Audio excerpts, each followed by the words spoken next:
My goodness, did this news save me? I had a video that I was trying to do that I just didn't feel like it was coming out the way that I wanted it to, and I am so grateful that I saw this yesterday.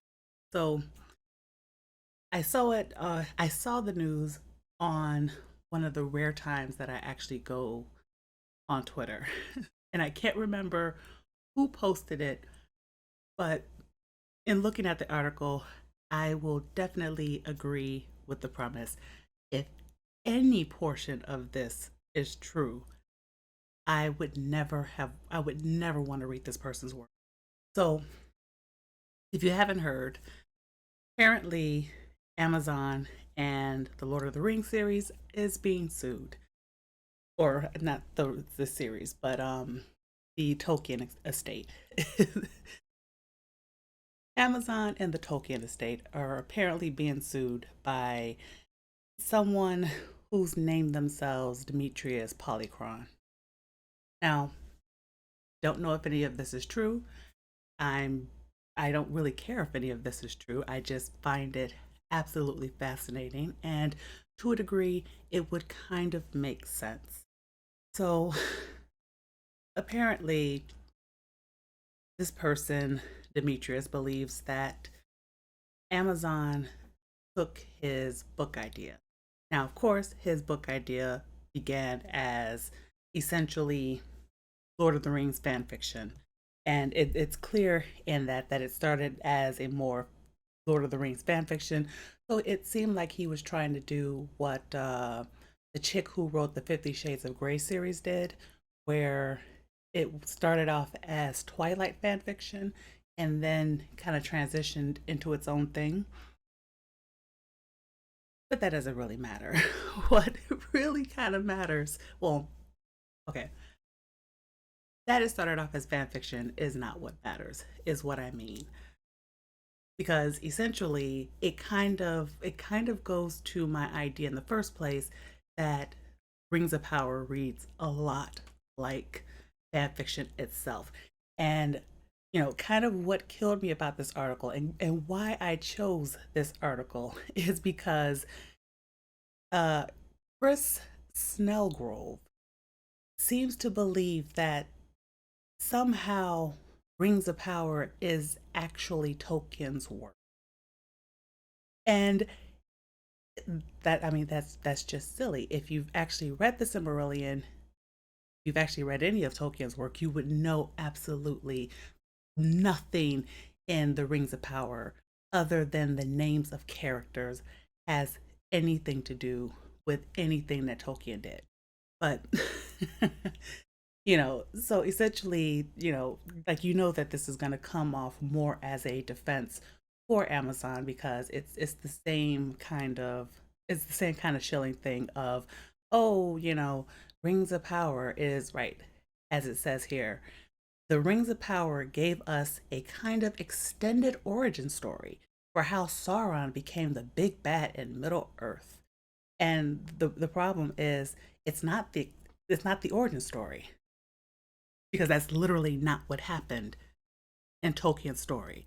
Just like the whole Mount Doom thing, that's not how it actually happened in Tolkien's story.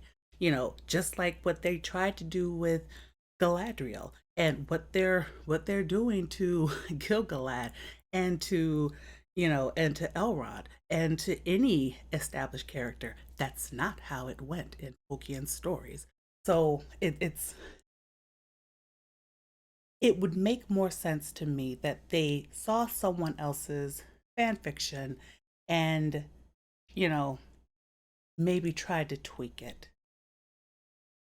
Because I can't imagine, I can't, because I keep going back to, I can't imagine that these people actually read anything to do with Tolkien.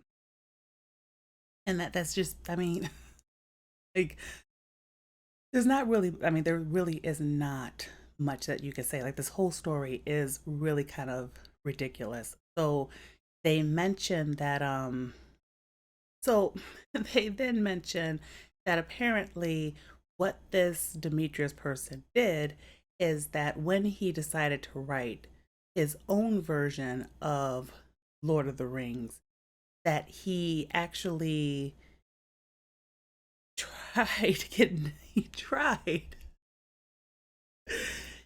tried contacting the estate. So he actually tried getting a hold of Christopher Tolkien, because I guess he thought he was going to get approval from Christopher Tolkien, which of course he never heard back, because of course he would never hear back. Why on earth would why on earth would Christopher Tolkien have wasted his time on someone who wanted to publish what was essentially fan fiction? Just like we all know that Amazon would not be able to get away with what they have gotten away with if Christopher Tolkien was still alive, because none of this has anything to do with what Tolkien wrote. And you know, I will I will constantly say it. As a creator myself, I do believe the lore is important. And we can talk about the need for some variations, because like what might be interesting in books and what can be explained in books cannot always be explained the same way on screen. But if the basic story, and let's be honest, this basic story in The Rings of Power has nothing to do with what Tolkien wrote.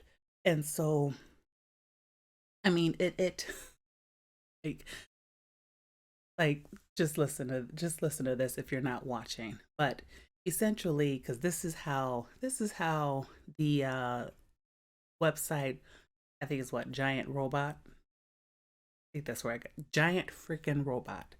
So, according to them, while adding quite a few unique twists and characters, that show is generally following the story laid out in the Lord of the Rings creator J.R.R. Tolkien's Silmarillion. They never read the Silmarillion. They never read that. They never read the Silmarillion. They never read the Silmarillion because there's literally no plot line that could be seen in the Rings of Power that would be seen from the Silmarillion. So so already this Chris Snellgrove, and I know I'm getting off topic, but like reading that really kind of bothered me, because I finished reading the Silmarillion because it was on my list of books to read this year, and I finished the Silmarillion, and there's literally nothing in the Silmarillion that comes close to explaining what the heck was in the Rings of Power. And that would be why the Rings of Power was such a failure. Because if it was not, because if it was more true to the actual lore that Tolkien had set down, it would be much more successful, because Tolkien actually had a story that was working. And even though we can say the Silmarillion, you know, is an edited book, so it's essentially Christopher Tolkien taking all the pieces that he could and trying to lay it out in a format that somehow made sense and somehow gave you an idea of a timeline and a story. Like, yes, I can understand that, but there's much more coherent storytelling in the Silmarillion than there ever is in the Rings of Power, because you feel like after you've read the Silmarillion, you know where things went, because things actually happened. And it wasn't like, I know I can go on all day about my problems with the Rings of Power, and it still is. I'm still working myself up to the challenge of seeing if I can actually get through the first episode. But like realistically, like I said, this whole idea is just silly. And you know what? I'm actually here for this. I am here. I'm here for this lawsuit business, because I want to know. I want to know, because I looked at Rings of Power and I didn't even have to read the Silmarillion at the time. I did not have to read a single word of the Silmarillion to know that the Rings of Power definitely, definitely came off much more as fan fiction than it came off as the adapted work of Tolkien. And that's why they even took out that it was a adaptation, because they themselves knew that it had nothing to do with Tolkien's work. So that's why they ended up calling it, I think they went with the inspired by later on, like right before the series started, because they knew that they could not get away with saying that it was an adaptation, because too many Tolkien fans, too many people that read his books, too many people who knew the lore kept calling them to question and kept calling them on their BS and saying this is not what Tolkien wrote. And the idea that they're still, even with this lawsuit, that they're still trying to convince you that this was somehow a coherent story that had to do with Tolkien's work, that this thing, that this monstrosity followed the story laid out in the Silmarillion, that the Rings of Power followed the story laid out by Tolkien, that this is actually the work of Tolkien. Oh my goodness. I can only imagine, like, Tolkien and his son, they have to be rolling in their graves, because I cannot, I cannot believe they're still trying to gaslight us with that lie that they're telling. But like I said, I am I am here for this. I am here for this lawsuit thing. I hope it actually goes to court. I hope this whole silly thing drags out. There was another article where where oh no, this was the one. This is why I did this specifically, because of the question that it was asking. Will the lawsuit kill the show? The answer is the show's already dead. The show was already dead. It was dead on arrival.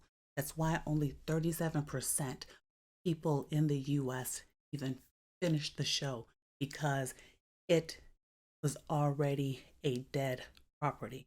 And I would say I even question that 37% number, because a lot of people talked about how they watched the last episode and the last episode cut out on them, and they had to restart things, so that it seemed as if they were like Amazon was trying to pad out the numbers so that it looked like there were two views instead of one view. So I'm still, questioning the numbers, because part of the problem with a lot of these streaming services is you are getting these numbers from the places themselves. And like, we know that they're never going to tell the truth about any, like, they're never going to tell the truth about anything. Like, it's why Amazon wants you to be convinced that this thing is a success, and it's why it hurt them badly to have an independent place come out with the actual numbers. It's why it's not surprising, because let's be honest, you couldn't even stay on the Nielsen rate. You couldn't even get a nomination for award season. And as crazy and crap as award season is, that you couldn't even get that basically says what everyone's thinking. Rings of Power is a failure. It is already dead. The lawsuit is not going to kill it, because you can't kill what's already dead. And that's just the way it is. That is just the way it is. And I personally, I think Amazon should just accept it. Now, I know that because of the deal they made with the estate, they have to go the 5 seasons. That's kind of a problem, because you know it would have just been better if they just cut out that first season, pretend it didn't exist, and start over. But they're not going to. They're gonna keep the ship going, because I've said it before. I honestly believe, this thing was made to fail, and I'm not gonna back off of that opinion. So, if you listen this far, thanks for listening, and I will not say forgive me my rant. I'm I'm quite passionate about the idea of lore in someone's work, because like I said, I am a creator myself, and I could not abide someone destroying the hard work that I made to do their own thing. I think that is just, I think it's despicable. It is, it is just, it's deplorable. And I think that they should not be get away with it because like, I kind of vacillate. I'll just be honest. I kind of vacillate sometimes between having the attitude of it's just better to ignore them and then, you know, thinking that they should be held accountable. Because realistically, they really should be held accountable. But I know that my attitude of, just learn to ignore it is because of the fact that these places will refuse to be held accountable. They'll just it's like it is like dealing with your standard. And if you have dealt with anyone who has those kind of traits of narcissism, you will know that it is impossible to deal with them because no matter what you say, they always have an answer. Even if their answer does not make sense, and even if that answer just literally undoes everything they just said previously, even if you show proof to their face, they will still continue to lie.